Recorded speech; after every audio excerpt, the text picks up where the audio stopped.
Presidente, senhoras e senhores deputados, senadores, melhor dizendo, lembrei-me do meu tempo de Câmara. Acho que é muito importante, senhor presidente, esclarecer algumas questões a respeito desse projeto. Muito foi dito e modificado o seu conteúdo nas palavras dos que o atacam. E é preciso repor o texto da lei claramente para que as pessoas conheçam o que estão votando. Aqui foi dito que o projeto criminaliza e pode levar preso um pai que tenha dado uma palmada na criança. Isso é literalmente falso. Não existe uma palavra na lei que determine isso.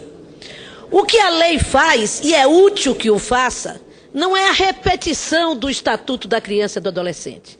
Ele exatamente complementa o Estatuto do Adolescente, porque a lei define o que é castigo corporal e o que é castigo degradante. A lei diz, o castigo corporal, a ação de natureza disciplinar ou punitiva, com o uso da força física, que resulte em dor ou lesão à criança ou adolescente. Então aí está caracterizado o que o Código Penal e o que o Estatuto não definiu. A lei diz, tratamento cruel ou degradante é conduta que humilhe, ameace gravemente ou ridicularize criança ou adolescente. Portanto, esta lei tem uma utilidade enorme, porque ela consegue definir aquilo que não está definido em outras leis e introduz essa conceituação no texto do Estatuto e, portanto, nós passamos a poder punir adiante por uma definição, por um conceito que não existia condição, portanto, de penalizar alguém. Segundo, diz o texto da lei claramente, e eu quero deixar claro porque nós estamos em cadeia, estamos numa TV e pode esclarecer para a população. Não é verdade que criminaliza pai algum. A lei diz no seu artigo 18b, os pais, os integrantes da família ampliada, os responsáveis, os agentes públicos, executores de medidas socioeducativas, ou qualquer pessoa encarregada de cuidar de crianças e de adolescentes, tratá-los, educá-los ou protegê-los, que utilizarem castigo físico ou tratamento cruel ou degradante, como formas de correção, disciplina, educação ou qualquer outro pretexto, estarão sujeitos, sem prejuízo de outras sanções cabíveis, existentes em outras leis, às seguintes medidas que serão aplicadas de acordo com a gravidade do caso. 1. Encaminhamento a programa oficial ou comunitário de proteção à família. 2. Encaminhamento a tratamento psicológico ou psiquiátrico. 3. Encaminhamento a cursos ou programa de orientação. 4. Obrigação de encaminhar a criança a tratamento especializado. 5º, advertência. Parágrafo único. As medidas previstas neste artigo serão aplicadas pelo Conselho Tutelar sem prejuízo de outras providências legais. Portanto, não é verdade afirmar-se que está se criminalizando os pais que derem palmada em criança. Aliás, nenhum pai que dá uma palmadinha numa criança causa lesão física à criança. Aliás, a prática de castigos, antigamente, não era uma prática apenas dos pais ou das famílias, era também das escolas. O meu pai, que era um homem absolutamente comprometido com a cultura da paz, eu não posso dizer o que o senador Mário Couto disse aqui, que tomava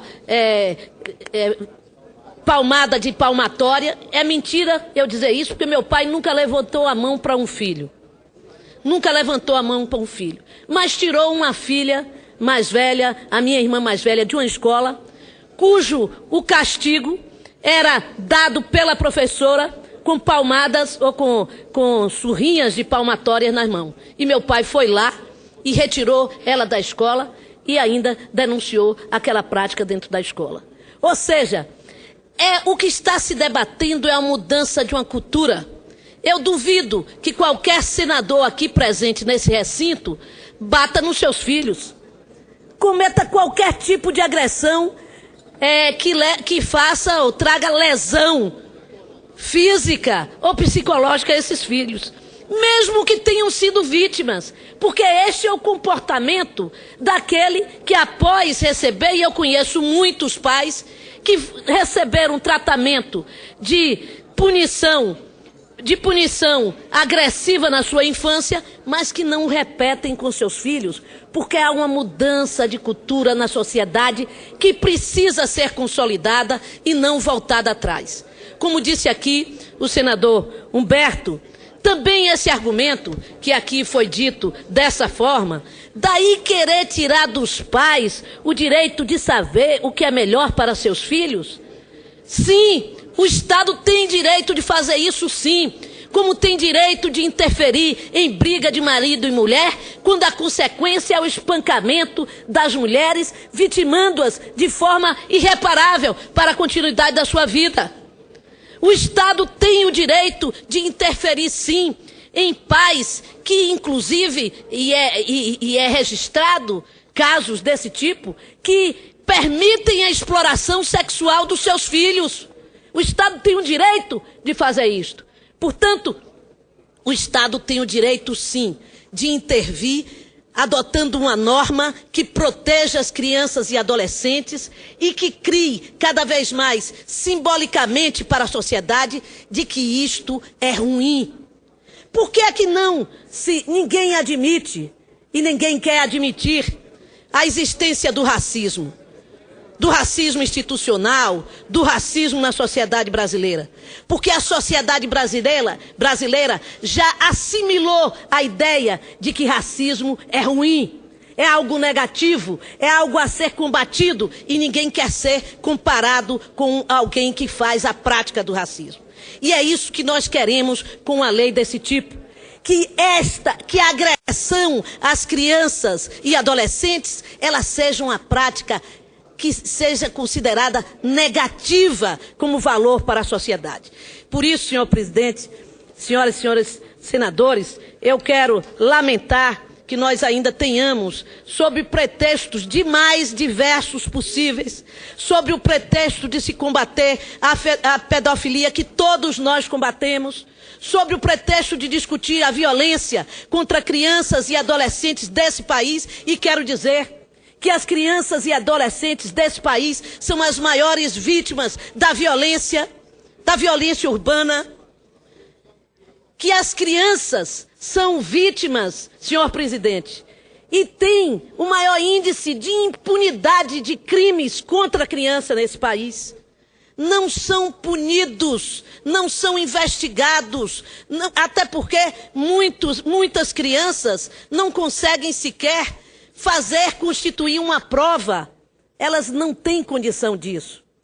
Eu tenho testemunho de profissionais da área de saúde que atendem em hospitais públicos, senador Pimentel, que dão seu testemunho de maus tratos de criança antes dos 2 anos de idade, antes de 1 ano de idade, que recebem bebês que são maltratados dentro da família.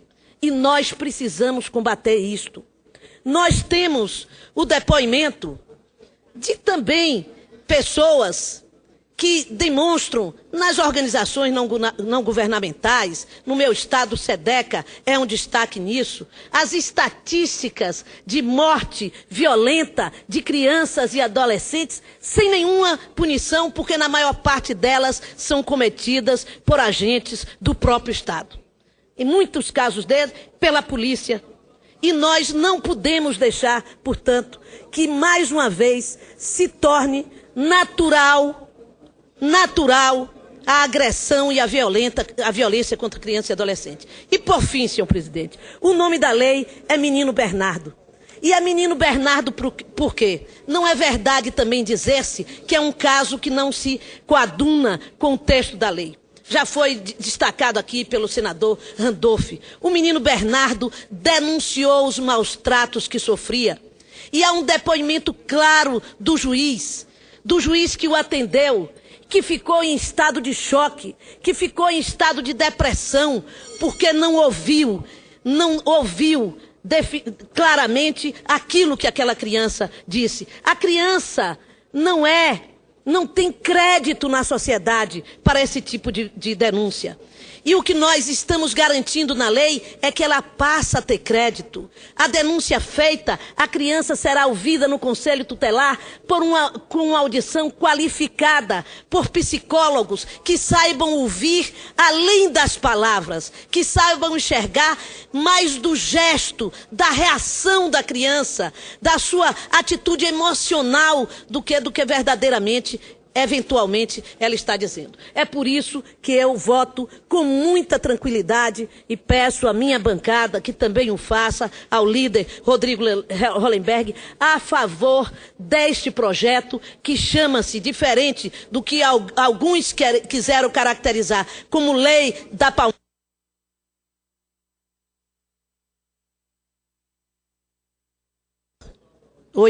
Como lei da palmada, no sentido de desqualificar a lei é lei, terá um número, mas nós podemos apelidá-la de Lei Menino Bernardo, porque ela expressa de forma sintética o que é a violência contra a infância no nosso país. Muito